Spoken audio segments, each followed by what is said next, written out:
Today's story is simply called Typing. Anna is typing. What the hell? I muttered to myself. When I let my grief and loneliness compel me to text my dead girlfriend, I didn't exactly expect her to text me back. But there they were.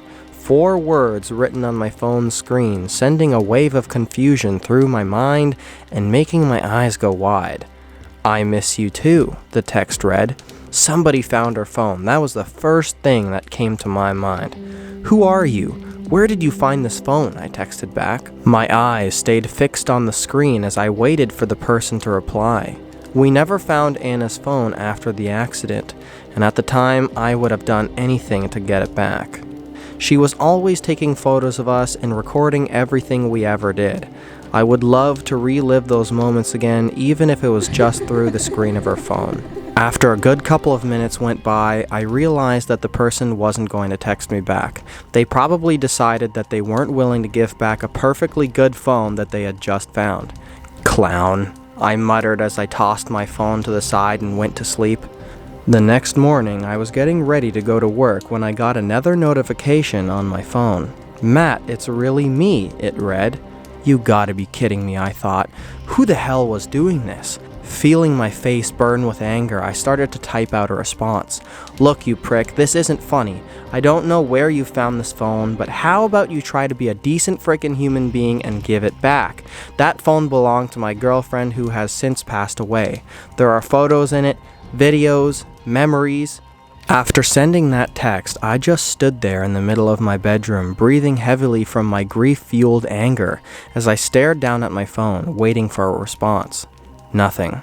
I was already late for work, so I just shoved my phone in my pocket and headed out the door. When I came back home from my job later that night, I heard my phone chime just as I stepped through the front door. Before even checking, I already knew who it was. I shoved my hand into my pocket and dug out my phone. How was your day? Said the text on my screen. As I read the words, I felt my face heating up once again. I know what some of you are thinking. You're probably wondering why I didn't just block them. The truth is, I couldn't bring myself to. I knew it wasn't Anna, but I still couldn't bring myself to block her number. Fuming, I began to type out my response. You're scum. You're impersonating someone's dead loved one just for fun. What's wrong with you? After hitting send, I was ready to just put my phone back into my pocket and carry on with the night, but something surprised me. Another notification sound. Why are you being this way? The new message said. I quickly texted them back. Because you're pretending to be my dead girlfriend. What the hell's wrong with you? Matt, it is me. Piss off, I replied. I was getting angrier by the minute. I wanted to do something. Anything.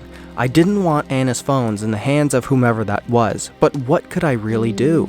I had no idea what steps to take in a situation like this. I knew there were ways to track lost phones and stuff, but I didn't know how to go about it. My anger was starting to get mixed up with an overwhelming feeling of frustration, and then another text popped up on the screen. What it said completely shocked me. Did you not mean what you said to me when we were camping last year? My eyes bulged as I stared at the words in utter disbelief. There was no way anyone could have known about this. It was something personal, something only the two of us knew about. With my mind racing, I started to type. How did you know about that? I asked. Because it's me, Matt. It's really me. I don't know how long I just stared down at my phone's screen. I tried my best to rationalize what was happening, but no matter how much I tried, nothing really clicked. There's no way that anyone else could have known about that. We never told anyone about the trip. I mean, there's probably photos of it on Anna's phone, but how could they possibly know about what I said to her? With trembling fingers, I managed to start typing. So, what did I say? I asked. A minute or two went by, and then another text appeared. It was the first time you told me you loved me. I had already said it to you long before that, but you needed your time, and I was okay with it. Then, on that night when we were both lying in our tent, you finally said it. My heart started pounding against my chest as I read those words. Before I could even react, another text popped up. After that, you told me you would always be by my side, and that you'd never turn your back on me.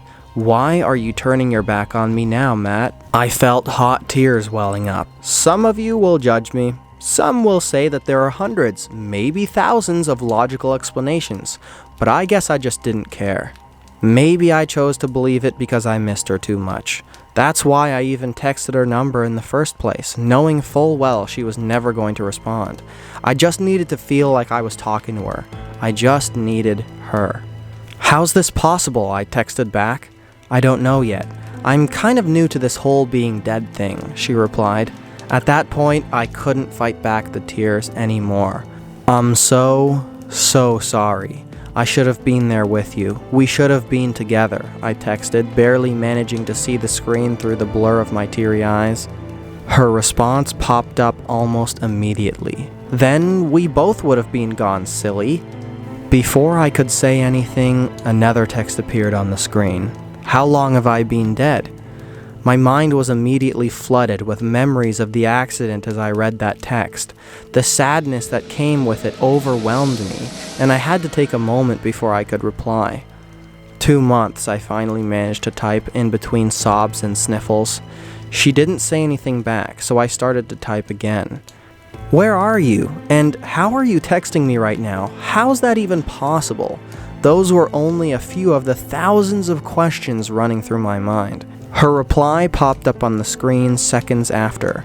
I don't know where I am, but it's dark. Really dark. I just woke up here yesterday and my phone was in my pocket.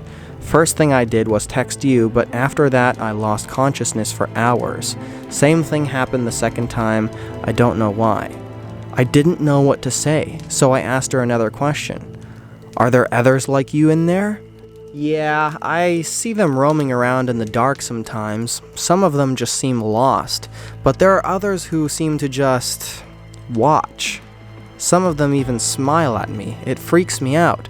The hairs on my body stood up on end as I read that, but before I could even reply, another text popped up on the screen. I gotta go now.